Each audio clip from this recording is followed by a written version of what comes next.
Alors salut, vous vous retrouvez dans votre chaîne Édifie-moi. Pour ceux qui ne me connaissent pas, je m'appelle Enoch Mamba.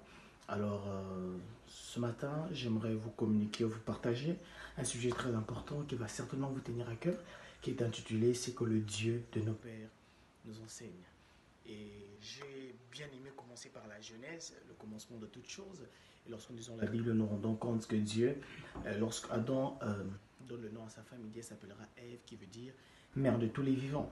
Alors aussi, si nous lisons la généalogie de Jésus dans Luc, on se rend compte qu'on dit fils d'Adam, fils de Dieu. Alors ce matin, lorsque je vous parlerai de ce que le Père, c'est que le Dieu de nos pères nous enseigne, je serai beaucoup plus basé sur Adam. Je serai beaucoup plus basé sur le premier père, sur le premier homme. Et vous remarquerez par la suite qu'il y aura un grand parallélisme par rapport à ce que je parlerai avec tous les pères que nous connaissons, et notamment Abraham, Jacob, Isaac. Pourquoi je n'ai pas voulu tourner sur eux? Parce que nous connaissons quand même assez beaucoup de choses. Alors, durant quelques minutes, je vais vous parler de choses peut-être que vous ne connaissez pas, que peut-être que vous connaissez ou peut-être que vous ignorez, mais des choses que nous n'avons pas quand même l'habitude de dire en parlant de Père. Alors voilà, la première des notions à savoir sur le Père, et lorsque nous lisons Genèse et lorsque nous nous focalisons sur Adam, la première des choses à savoir est que Dieu nous aime. Dieu nous enseigne au travers de nos pères qui nous aiment. Oui, Dieu nous aime. C'est pour cela que nous sommes là aujourd'hui. Car Dieu a tant aimé les mondes qu'il a donné. Nous sommes vivants parce que Dieu nous aime. Dieu a manifesté son amour et il a manifesté pour toi et pour moi. Alors Dieu veut que nous puissions savoir tous qu'il nous aime. La première des choses, la grande chose, la plus capitale que Dieu a enseigné à nos pères et qu'il nous a tous enseigné, qu'il nous enseignera à nous tous et qu'il nous aime. Et vous devez garder ça dans votre esprit, que Dieu vous aime. Et pour cela, il a tout fait. Il a manifesté sa grandeur. Et la deuxième des choses à nous emmener, toujours en parlant de Père, la deuxième des enseignements que Dieu nous enseigne au travers de Père, est que parce que Dieu nous aime, il nous a créés. Dieu est le créateur de toutes choses. La manifestation de l'amour de Dieu a fait en sorte que toute chose soit créée par lui. Toute chose qui a été voulue par lui a été créée par lui, frères et sœurs. Nous sommes dans la joie de vous dire que tout ce que tu as, tout ce que tu possèdes, c'est Dieu qui donne. Si un jour tu rencontres le Père Abraham, tu le demandes et tu diras, tout ce qu'il possède, c'est Dieu qui a donné. La deuxième chose, c'est ça que le Père nous enseigne, que le Dieu de nos pères nous enseigne. Il nous enseigne que c'est lui qui donne toutes choses, la richesse, l'argent, tout ce que tu veux avoir, c'est Dieu qui les donne. Alors voilà la deuxième des notions que nos pères, le Dieu de nos pères nous enseigne.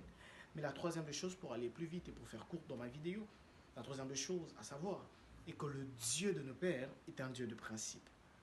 Frères et sœurs, vous voulez avancer avec Dieu, vous voulez faire de grandes choses avec Dieu, sachez que Dieu est un Dieu de principe. Dieu marche avec ses prescriptions. Lorsque vous n'obéissez pas à ces principes, rien ne peut se faire. Lorsque vous obéissez, alors vous aurez tout ce que vous voulez. Frères et sœurs, Dieu, en marchant avec son peuple, il nous a fait comprendre que c'est un Dieu de principe. Il leur disait, j'agirai comme ça parce que j'avais promis à mes serviteurs. Pourquoi? Parce que c'est un Dieu de principe. Il n'étape jamais à côté de ses principes. Sachez que le Dieu de nos pères nous enseigne ici que c'est un Dieu de principe. Vous voulez avancer avec Dieu, soyez dans le principe. Soyez dans la norme de choses. Ce serait ça d'ailleurs la plus importante des choses. Et la quatrième des choses, pour faire très court, c'est que le Dieu de nos pères nous enseigne que c'est un Dieu qui cultive et qui garde. La Bible déclare dans Genèse que Dieu leur plaça dans le jardin pour leur cultiver et pour leur garder. En parlant de garder, qu'est-ce que ça veut dire? Garder veut dire protéger. Pourquoi Dieu protège? Parce qu'il veut créer une certaine intimité avec nous. Le Dieu de nos pères nous enseigne ici que rien ne peut se faire sans une certaine intimité avec le Seigneur. Le Dieu de nos pères nous enseigne qu'il faut être intime au Seigneur. Ce matin, j'aimerais te dire, sois intime au Seigneur. Avance en ayant la crainte de Dieu, avance en ayant une certaine intimité, une certaine volonté à se donner au Seigneur. Avance en ayant ses cœurs purs au Seigneur. Parce que frères et sœurs, vous remarquerez que pour que Dieu avance avec tous ses enfants, il a fallu qu'il ait une certaine intimité avec lui. Avec tous nos pères, il a fallu une certaine intimité avec lui. Alors on ne peut pas avancer avec Dieu sans intimité.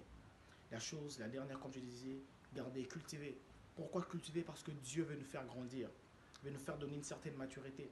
Dieu de nos pères nous enseigne qu'il faudrait une certaine maturité dans tout ce que nous serons en train de faire. Frères et sœurs, nous remarquerons qu'un jour, Dieu vient dire à Isaac, à Abraham, donne-moi ton fils. Pourquoi? Parce que Dieu voulait faire grandir sa maturité. Ce matin, j'aimerais dire à quelqu'un, Dieu veut faire grandir ta maturité. Dieu veut te faire grandir. Le Dieu de nos pères nous enseigne qu'il faudrait être mature, qu'il faudrait devenir mature comme nos pères pour avancer plus vite dans le chemin de la destinée. Alors je pense que cette petite vidéo vous a béni et je pense qu'on va se retrouver prochainement de là où nous parlerons sur le Dieu de nos pères. Alors que Dieu vous bénisse et qu'on se retrouve très prochainement. J'espère que vous êtes édifiés.